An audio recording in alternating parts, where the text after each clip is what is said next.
I mean, what's it mean to have him be back here and have him break down the huddle and things like that? I mean, Coach Shanahan said it. I mean, he's a four-time All-Pro. That's not bad. Just a guy like that he did it for so long here and did it right.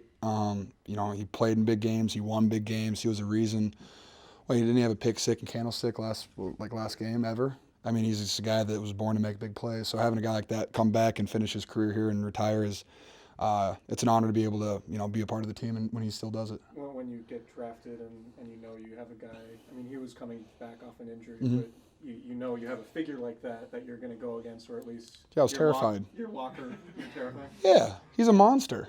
You kidding me? I was a rookie coming from Iowa. I didn't really run a lot of routes, so going against a guy like that was awesome because he was also, I'm pretty sure my entire OTAs he hit he would just do curls on the entire rack before practice, so he'd look even bigger for practice. Terrifying, but no, just seeing he definitely him and Joe have done a really good job of setting the standard of how you practice. NaVorro is always a great job of high intensity, every play, didn't take plays off, ran to the ball, great vocal leader, everything you want in a guy. You've been very active in the red zone, at least the practices that are open to the media. Mhm. You guys weren't very effective down there last year. Are there specific things you're working on? Not that you're going to announce those, but wrinkles or ways you think you might be able to improve down there? Personally or as a team? Or both? Let's go both. Yeah. Okay. Nice. That's an open-ended question. I mean, as a team, we left. I mean, I'd say whether it was we just left a lot of plays out there. Coach Shanahan and Coach Embo, he does the red zone, so I see it before everyone else does when the red zone stuff. So I know the plays work because Embo shows me every single play. Hey, this should work. This should work. This should work.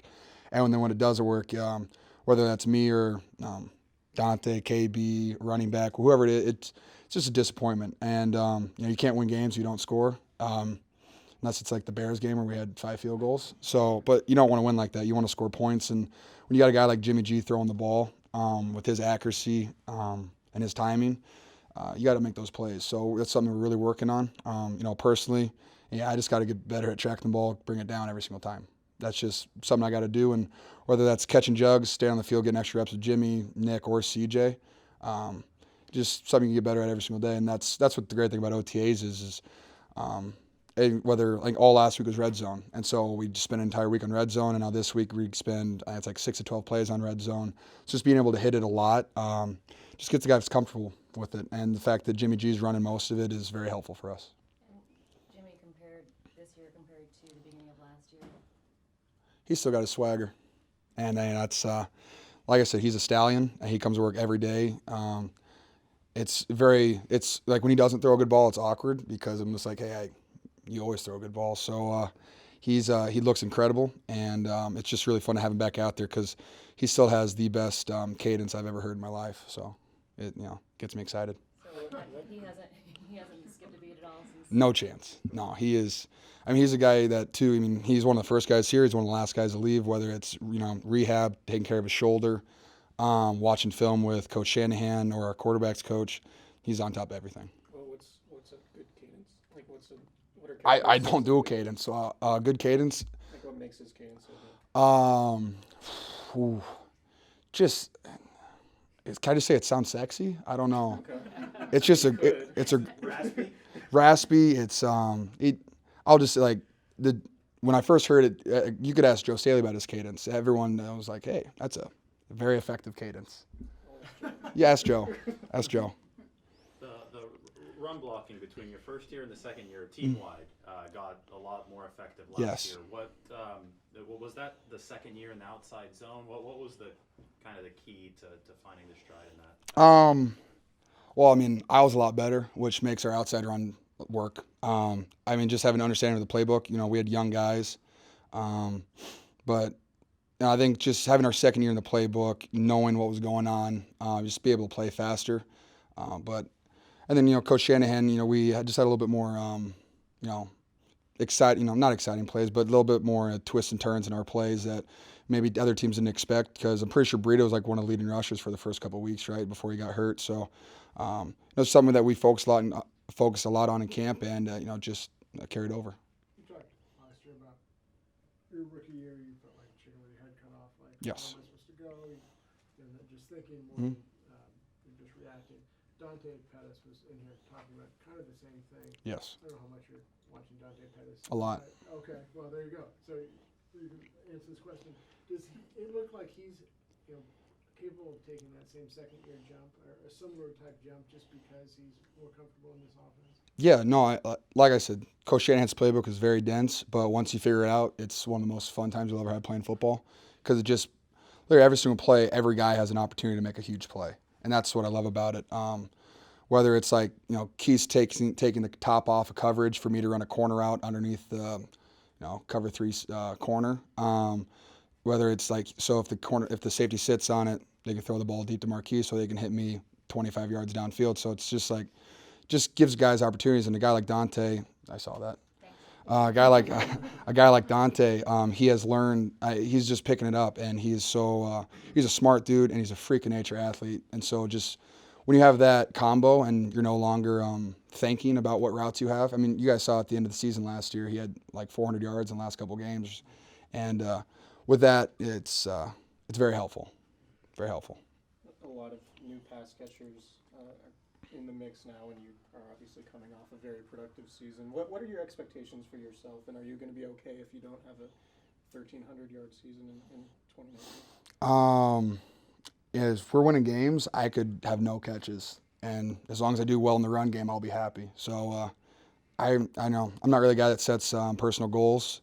So I'm just going to wait till Coach Shanahan tells me what plays that I'm going to catch and run for 80 yards, and I'll take advantage of those plays. Even if fantasy owners are in your DMs? I'll do my best. I'll do my best for my coaches. I will. I will do my best. I can complain to Coach Shanahan, too, if they want me to. Does he point those plays out to you like the week before, like this play here is an 80-yard touchdown? Yeah, the Chargers branch nod, which is 8-yard out and up. That he later said, hey, CJ, if you look the safety off, and George, if you just don't trip and fall, you'll score. And same for the Broncos, the 85-yard one. He said, George, just tempo this in the beginning. The linebacker will run right past you because Keith is running a jet sweep, and you'll run for 85 yards. And I think I ran for 85 yards. So, yeah, it's crazy when he calls those out. The worst is when he calls them out and then, like, something happens, whether it's, like, a false start or, like, a guy trips and falls. The defense makes a great play because they should work. But he makes a couple of those every week, and it's just incredible because most of the time it works. Was it a play called branch nod? I just wondering. That'd be the route concept that's just my route, branch nod. So Named after Brent? Yeah. Is it not? You could Not not. to You could not this way. no, Not you got stick routes which are like at 5 yards, and a branch is a longer stick, so it's at 8 yards. There we go. I love talking football with you guys. It's awesome. Is Jalen Hurd getting any time with you guys, or is he strictly with the receivers? He has not worked the tight ends yet. I know he's begging to. He wants to so badly because we're the best group. So. Before we're saying that Ross is looked really good last couple Dwelly? weeks. Yeah. I don't know. Is his name Ross? I only call him Dwelly. Okay. No, I'm kidding. Dwelly's has had a good couple months here the offseason program. Do you feel like you've seen some evolution from him? Oh yeah. I mean, he's gone from a wide-eyed rookie. I compare him very similar to me. He's making plays. He's routing guys up. His understanding of routes and just the offense itself is incredible. And, I mean, that's all on him. He went completely MIA. I didn't hear from him for about 3 months, the entire offseason. And he comes back, and he's a completely different player. It's really fun to see just how well he's developed. Because, I mean, you can put him out there with the ones, and he does everything he's supposed to do. It's incredible. He doesn't like you, or He didn't. No, he actually got in trouble with all the tight ends because he didn't talk to anybody the entire offseason. We all got on him for that one. Me and Selleck talk every day, but Dwelly, no. It's okay, though. Yeah, I think in the mic up you said his route was silky smooth. Silky smooth it was. Yeah, describe that. Shoot, what route was it? I'm not really sure what route it was, but I know just like today he ran it was an attack route, which is, let's just say it's versus cover 2, you attack the mic, and then you attack his upfield shoulder, then you can break out of it to run away from him. He got the linebacker completely spun around, runs out of it wide open. So just like plays like that, he's understanding the coverages and how to run the routes versus the coverages, and he's a very, very good route runner. He might not be the fastest guy on the field, but he knows how to get open, and which, hey, like 2 feet of separation is open in the NFL. So he's doing a very good job at that.